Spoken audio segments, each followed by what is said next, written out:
Masa kemerdekaan Indonesia 1945 sampai 1950. Persiapan kemerdekaan Indonesia. Pada tanggal 7 September 1944, Perdana Menteri Jenderal Kunaiki Koiso menjanjikan kemerdekaan kepada Indonesia. Janji ini dikemukakan di depan parlemen Jepang dengan tujuan untuk menarik simpati Indonesia. Dengan ini, Jepang mengizinkan pengibaran bendera merah putih di kantor-kantor, tetapi tetap harus berdampingan dengan bendera Jepang. Pembentukan BPUPKI. BPUPKI dibentuk pada tanggal 1 Maret 1945 dan diresmikan pada tanggal 29 April 1945. BPUPKI terdiri atas 67 orang, yaitu 60 orang Indonesia dan 7 orang Jepang. BPUPKI sendiri diketuai oleh Dr. KRT Rajiman Wedyo Diningrat. BPUPKI mengadakan 2 kali sidang, yaitu sidang pertama dan sidang kedua. Pada sidang pertama, peserta sidang membahas tentang rumusan dasar negara Indonesia Merdeka, di mana mereka mendengarkan pidato dari 3 tokoh utama pergerakan nasional Indonesia, yaitu Mr. Muhammad Yamin, Mr. Supomo, dan Ir Soekarno. Sementara dalam sidang kedua, mereka membicarakan tentang bentuk negara dan membahas rencana UUD. Mengenai bentuk negara, mayoritas peserta sidang setuju dengan bentuk republik. Selanjutnya adalah pembentukan PPKI. PPKI dibentuk pada tanggal 7 Agustus 1945 dan diketuai oleh Insinyur Soekarno. Tugas utama PPKI adalah mempersiapkan segala sesuatu yang berkaitan dengan keperluan pergantian kekuasaan dari pihak Jepang kepada bangsa Indonesia. Peristiwa Rengas Dengklok. Peristiwa ini diawali oleh peristiwa menyerahnya Jepang tanpa syarat kepada pasukan sekutu pada tanggal 14 Agustus 1945.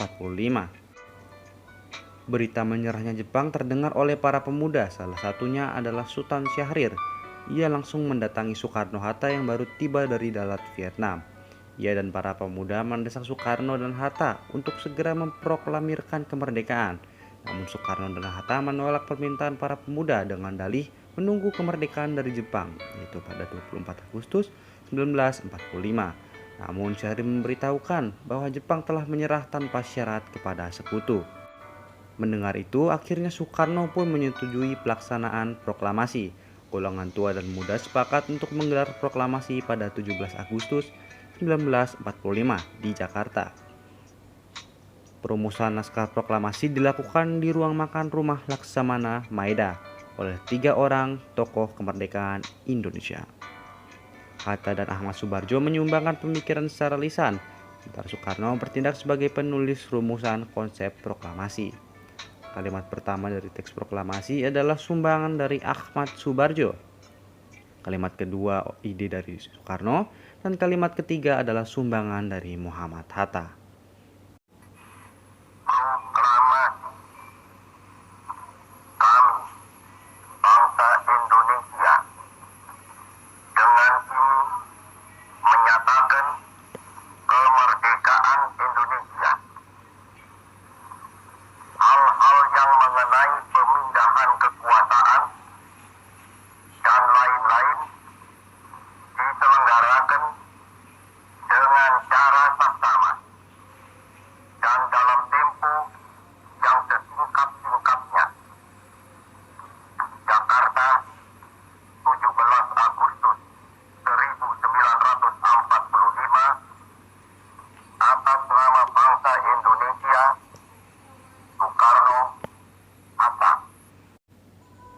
Proklamasi ini adalah momen penting bagi bangsa Indonesia, karena kemerdekaan bangsa Indonesia merupakan langkah awal untuk menata diri agar diakui keberadaannya oleh dunia internasional. Perjuangan mempertahankan kemerdekaan. Setelah memproklamasikan kemerdekaannya pada 17 Agustus 1945, bangsa Indonesia masih harus menghadapi Belanda yang ingin mengembalikan kekuasaannya atas Indonesia. Dalam mempertahankan kemerdekaan, Indonesia melakukan berbagai upaya, yaitu cara perjuangan fisik dan cara diplomasi. Fisik. Insiden Hotel Yamato. Insiden ini merupakan perbaikan bendera merah putih biru atau bendera Belanda menjadi bendera merah putih yang terjadi pada tanggal 19 September 1945 di Hotel Yamato, Surabaya. Yang kedua adalah Pertempuran Surabaya. Pertempuran ini merupakan pertempuran terjadi antara tentara Indonesia dan tentara sekutu yang berlangsung sejak tanggal 27 Oktober sampai dengan 20 November 1945. Pertempuran 5 Hari Semarang. Pertempuran 5 hari ini terjadi antara rakyat Indonesia di Semarang dengan tentara Jepang pada tanggal 15 sampai 20 Oktober 1945. Lalu Pertempuran Ambarawa yang terjadi pada 12 Desember 1945 yang terjadi antara rakyat Indonesia terhadap tentara sekutu di Ambarawa, Jawa Tengah. Lalu selanjutnya adalah Bandung Lautan Api.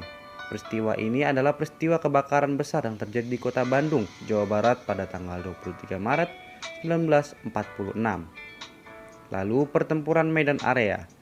Pertempuran Medan Area adalah sebuah peristiwa perlawanan rakyat terhadap tentara sekutu yang terjadi di Medan, Sumatera Utara pada tanggal 9 Oktober 1945. Lalu Pertempuran Puputan Margarana. Pertempuran Puputan Margarana merupakan pertempuran antara Indonesia dan Belanda pada tanggal 20 November 1945 di Bali. Lalu yang terakhir adalah Serangan Umum 1 Maret 1949.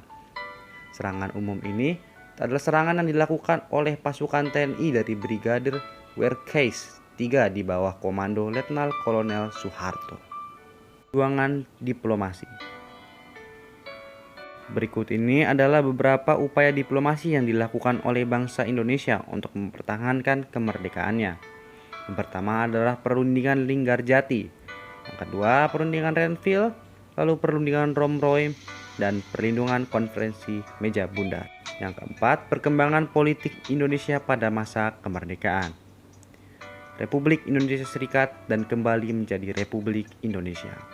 Republik Indonesia Serikat berdiri pada tanggal 27 Desember 1949 dengan Undang-Undang Dasar Sementara sebagai konstitusinya. RIS pun bubar pada tanggal 17 Agustus 1950 dan berubah nama menjadi Republik Indonesia. Lalu selanjutnya adalah gangguan keamanan. Pada masa kemerdekaan banyak terjadi gangguan keamanan dalam negara. Seperti contohnya pemberontakan PKI di Madiun 18 September 1948 dan pemberontakan DITII yang terjadi 17 Agustus 1948 di Jawa Barat. Perkembangan ekonomi Indonesia pada masa kemerdekaan. Pada masa kemerdekaan, keadaan ekonomi bangsa Indonesia masih belum stabil. Hal ini disebabkan oleh masalah-masalah ekonomi yang terjadi saat itu. Seperti contohnya adalah inflasi, blokade laut, dan lain-lain. Cara pemerintah saat itu mengatasinya adalah melakukan diplomasi ke India pada tahun 1946. Indonesia membantu pemerintah India yang tengah menghadapi bahaya kelaparan dengan mengirimkan beras seberat 500.000 ton. Sebagai imbalannya, pemerintah India menjanjikan akan mengirimkan bahan pakaian yang sangat dibutuhkan oleh rakyat Indonesia. Selain bersifat ekonomis, pengiriman bantuan ini juga bersifat politis karena India merupakan negara Asia yang paling aktif mendukung perjuangan diplomatik dalam rangka solidaritas negara-negara Asia. Lalu, program pinjaman nasional. Program pinjaman nasional dilaksanakan oleh Menteri Keuangan IR Surahman dengan persetujuan dari Badan Pekerja Komite Nasional Indonesia Pusat atau BPKNIP. Yang selanjutnya adalah mengadakan hubungan dagang langsung ke luar negeri. Usaha ini dirintis oleh Banking and Trading Corporation atau BTC. BTC sendiri adalah suatu badan perdagangan semi pemerintah. BTC berhasil mengadakan kontak dengan perusahaan swasta asal Amerika Serikat. Dalam transaksi pertama, pihak Amerika bersedia membeli barang-barang ekspor seperti gula, teh, dan karet.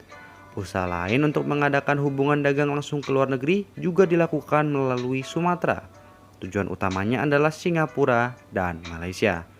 Usaha ini dilakukan dengan perahu layar dan kapal motor cepat yang didukung langsung oleh Angkatan Laut Republik Indonesia. Kehidupan masyarakat Indonesia pada masa kemerdekaan. Kemerdekaan telah membawa perubahan yang sangat besar terhadap masyarakat Indonesia. Perubahan-perubahan tersebut antara lain adalah kehidupan sosial, pendidikan, dan kebudayaan. Dalam kehidupan sosial, sebelum kemerdekaan, telah terjadi diskriminasi rasial dengan membagi-bagi kelas masyarakat. Namun setelah kemerdekaan, segala bentuk diskriminasi telah dihapuskan. Semua warga Indonesia dinyatakan memiliki hak dan kewajiban yang sama dalam segala bidang. Dalam pendidikan pun, anak-anak Indonesia masih sangat terbatas pada masa penjajahan. Hal ini mengakibatkan sebagian besar penduduk Indonesia masih buta huruf.